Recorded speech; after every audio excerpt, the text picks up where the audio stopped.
Chers abonnés de la chaîne Éducation TV, bonjour. Aujourd'hui, j'ai le plaisir d'aborder avec vous une leçon très intéressante qui concerne le programme de la classe de 4e. Cette leçon est intitulée La circulation et le rôle du sang. Comme nous l'avions vu lors des chapitres précédents, que lorsque nous consommons un aliment, cet aliment subit un phénomène appelé digestion à travers l'appareil digestif. Puis après cet aliment, quelques heures plus tard, cet aliment est transformé en nutriments. Et les nutriments diffusent à travers le sang au niveau de la paroi intestinale. Ce phénomène a été appelé le phénomène d'absorption intestinale. Quand les nutriments se retrouvent dans le sang, celui-ci va se charger de les distribuer à travers tout l'organisme. Celui-ci va les amener au niveau de tous les organes, au niveau de toutes les cellules de l'organisme. Eh bien, ce ravitaillement-là est possible grâce à la circulation que le sang fait dans l'organisme. Nous avons deux types de circulation. Nous avons la petite circulation qui concerne le cœur et les poumons. Cette circulation-là est appelée petite circulation ou circulation pulmonaire. Nous avons également une autre catégorie de circulation qu'on appelle la grande circulation ou circulation générale. C'est lorsque le sang quitte le cœur et va au niveau des organes. Comme vous le voyez sur ce schéma-là, nous avons le trajet du sang, le trajet suivi par le sang dans le corps. Nous avons représenté ici, ou bien il est représenté dans ce document, les poumons, le cœur, puis un organe. Qu'est-ce qui se passe? Quand le sang est au niveau du cœur, le sang doit quitter le cœur pour aller au niveau des poumons et ensuite au niveau des organes. Prenons un exemple. Lorsque le sang est au niveau du cœur, il est d'abord au niveau des oreillettes. Quand les oreillettes se contractent, les valvules auriculo-ventriculaires s'ouvrent. Cette ouverture permet le passage du sang des oreillettes vers les ventricules. Ce passage est matérialisé par les flèches que vous avez ici. Puis après, le sang arrive au niveau des ventricules. Ceux-ci également se contractent. La contraction de ceux-ci permet d'ouvrir les valvules sigmoïdes. C'est les valvules qui sont entre les ventricules et les artères. Puis, le sang quitte les ventricules, il quitte totalement le cœur et il va au niveau soit des poumons ou bien au niveau des organes. Prenons le premier cas, où il va au niveau des poumons.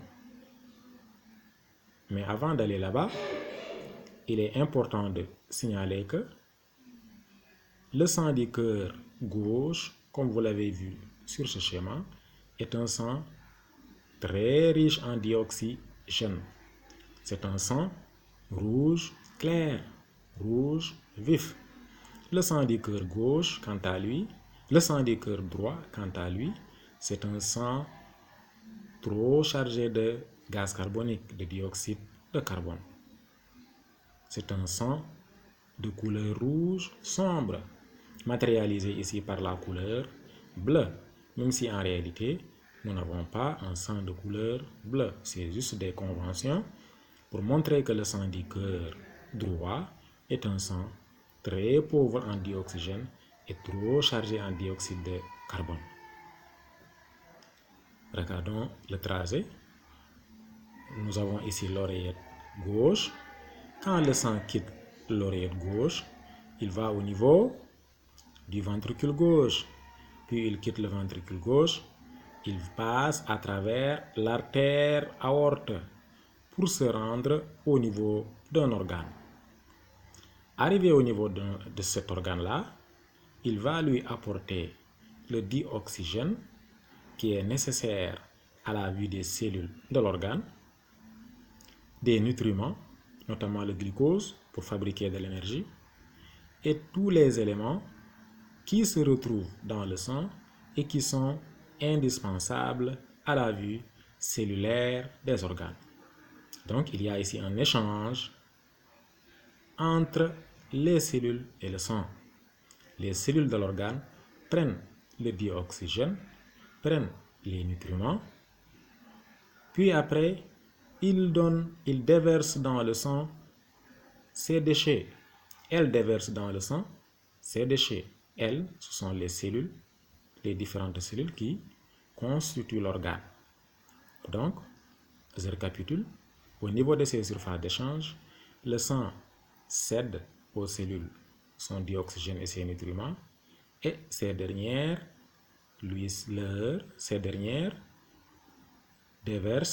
déposent leurs déchets dans le sang. Voilà pourquoi vous voyez ici une différence de couleur. Le sang de couleur rouge vif, à la sortie de la surface d'échange, devient un sang rouge sombre. Cette différence de couleur est liée au fait que, en réalité, le sang a cédé son dioxygène et ses nutriments, principalement son dioxygène, aux cellules. Et ces dernières lui ont cédé le déchet. Leur déchet, ici le déchet principal, c'est le dioxyde de carbone. Donc, le sang, quand il quitte un organe, c'est un sang très pauvre en dioxygène et très chargé en déchets, principalement le dioxyde de carbone. Puis, à travers les veines caves, le sang regagne le cœur au niveau de l'oreillette droite. Puis, de l'oreillette droite, il revient au niveau du ventricule droit avant de se rendre au niveau du poumon. Donc là, nous venons de décrire ce qu'on appelle la grande circulation ou circulation générale. Puis, la petite circulation, elle, c'est lorsque le sang quitte le ventricule droit, il se rend au niveau des poumons. Ici également, on a ce qu'on appelle une surface d'échange.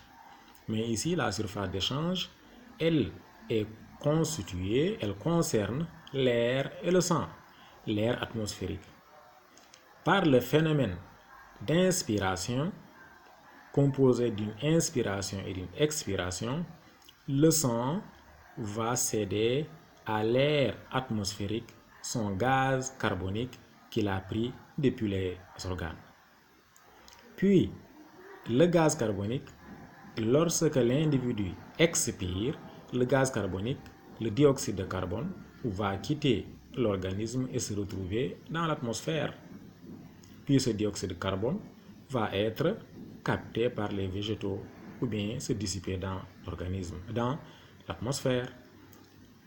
Puis l'air atmosphérique, par le phénomène d'inspiration, l'individu inspire et pendant cette inspiration, il va absorber beaucoup de dioxygène.